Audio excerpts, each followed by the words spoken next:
Hello everybody, I'm Daniel Maddox, and I'm just saying. Today's episode is about the 4th of July. So, the 4th of July means many things to many people, but basically it's supposed to be the day in which America declared its independence against the British in 1776. Our independence has not lasted very long. In fact, we only had a little over 100 years of our own absolute independence. And even during those times, we were still controlled by many different entities, but we had the most independence in that 100 years.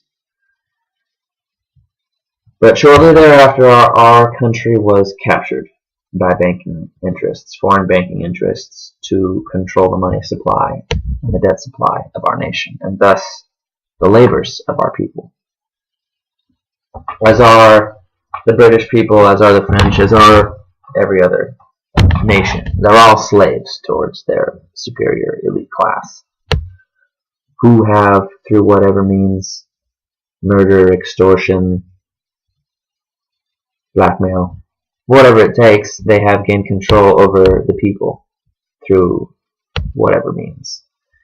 See, any group of people that gains dominion over another quickly becomes much powerfuler.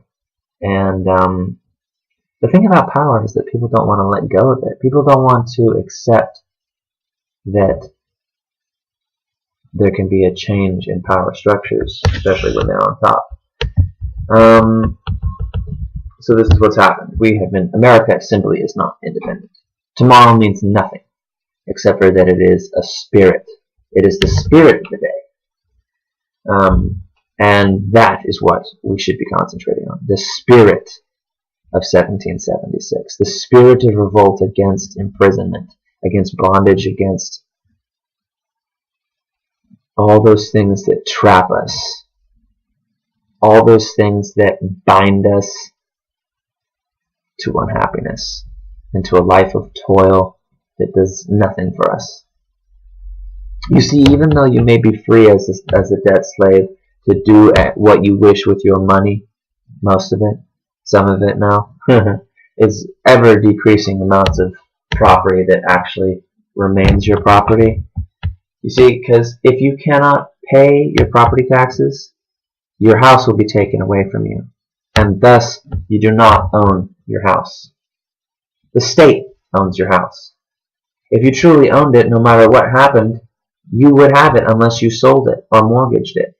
But in a situation in which, unless you can give something to someone else, they take it away from you, you don't really own that person, or you don't really own that. You don't own that piece of property. You don't own it. It's not yours, because if you don't pay the owner the tax to be there, you get kicked out. And how is that fair? How is that owning property? And this goes, we can talk about the ethics of actually owning property all day. Everything in this world begins and ends with ownership. Ownership is 9/10 of the law, and ownership is 9/10 of the problems in the world. If humanity didn't own anything, if we didn't actually have ownership of things, it would be a very different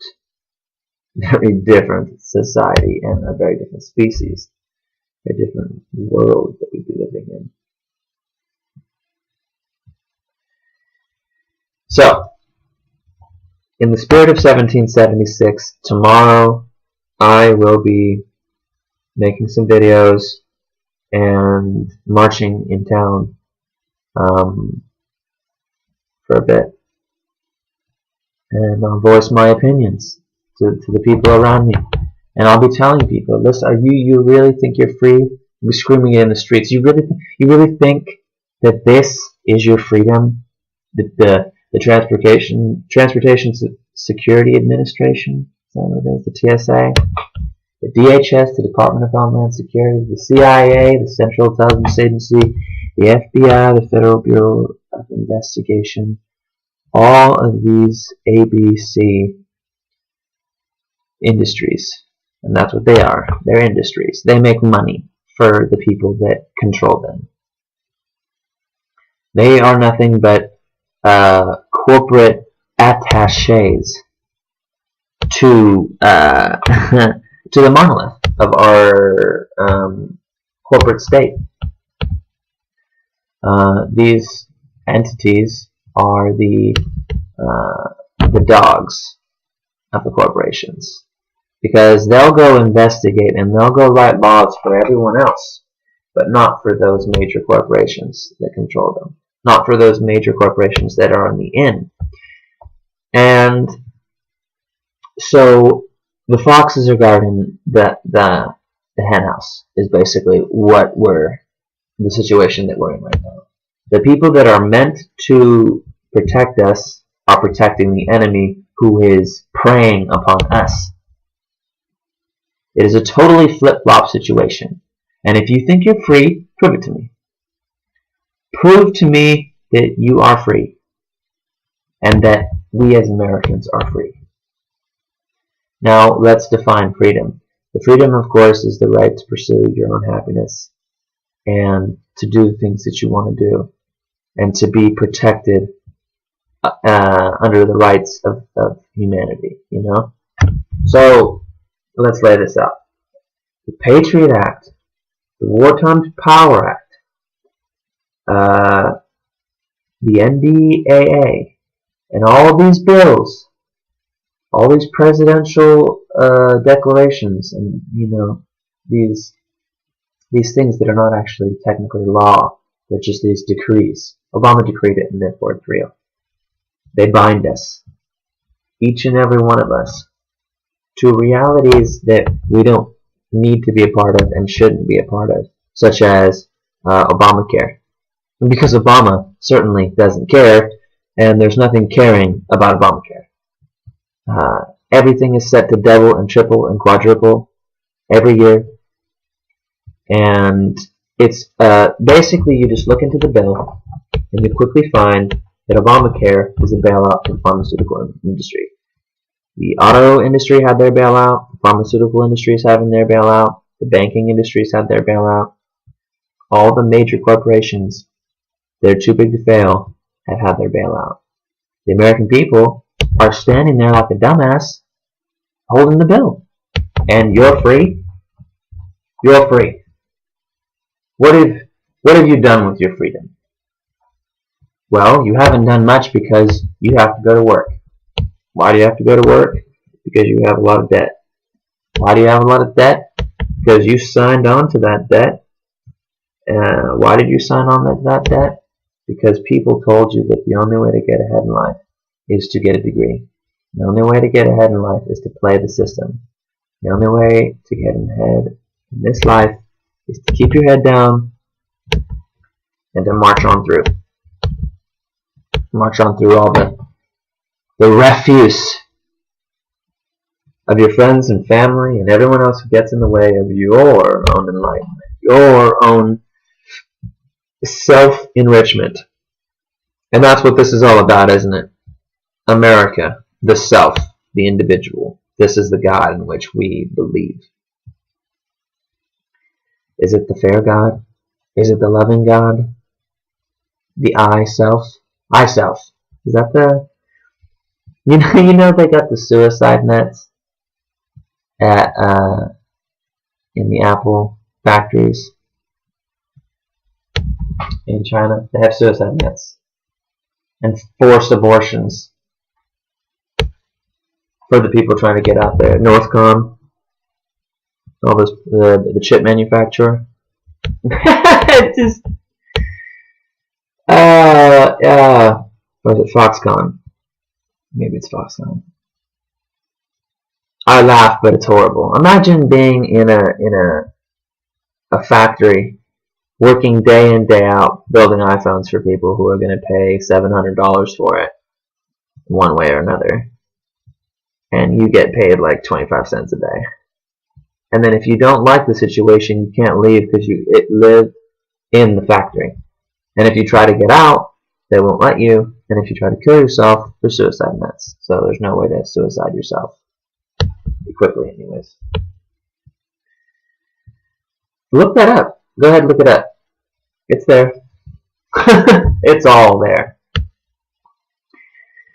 Anyways, I'm talking about the 4th of July and our independence. And tomorrow, you know what's going to happen? Something big's going to happen tomorrow.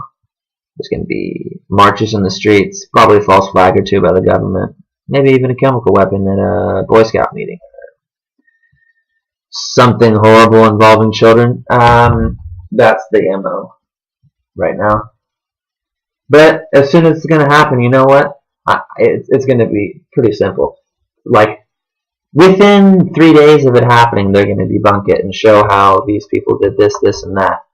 And people are just going to, more and more people are turning to the dark side. And the dark side, according to the powers that be, is the rebels, the rebel alliance. They flipped it around. They said that the conspiracy theorists are evil, the conspiracy theorists are the real terrorists. It's the classic tale. True evil is the one who you've been raised to believe is good, and true good is the one that you've been raised to fear and to ridicule. It's like they've been controlling the narrative of our people for so long that people just get confused. And that's the point. They want people to be in such a state of helplessness, such a state of learned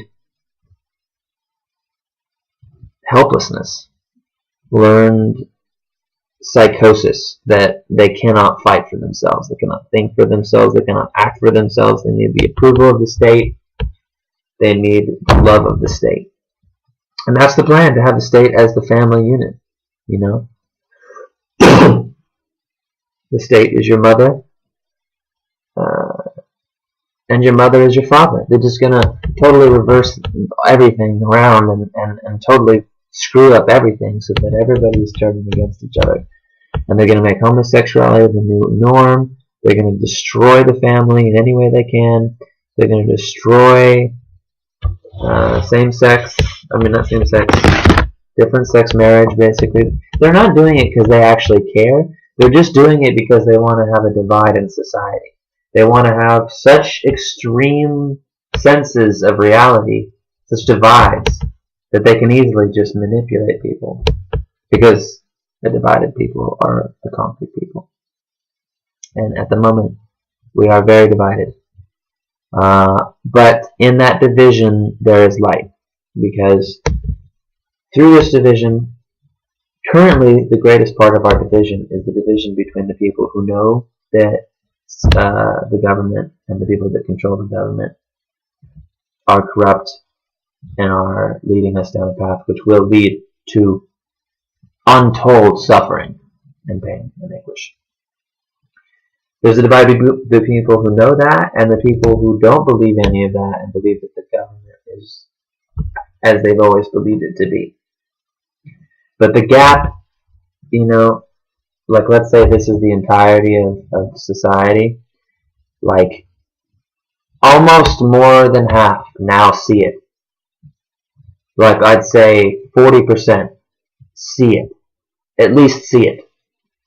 Something like 10% or less conservative, but let's say 8 to 9 to 10% of the people really know what's going on.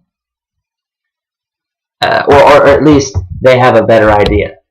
Whereas the rest are either completely asleep or are at least willing to hear, at least willing to see where it goes, where the conversation goes. And yet I've talked to people who are so far gone that even entertaining the idea of what I'm saying is heresy to them. So who am I? I'm just your neighborhood Joe, sitting on the corner trying to warn you of the New World Order. But Coors Light bitches and cool rides and a nice Rihanna CD.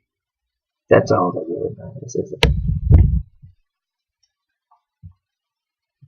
One day, we're all going to look back on this moment in history, this last span of American history. They're going to look back on it and they're just going to be like, yeah, humans are manipulable. Humans are like sheep to the slaughter a lot of times. Hopefully it'll be long enough into the future where society is somewhat,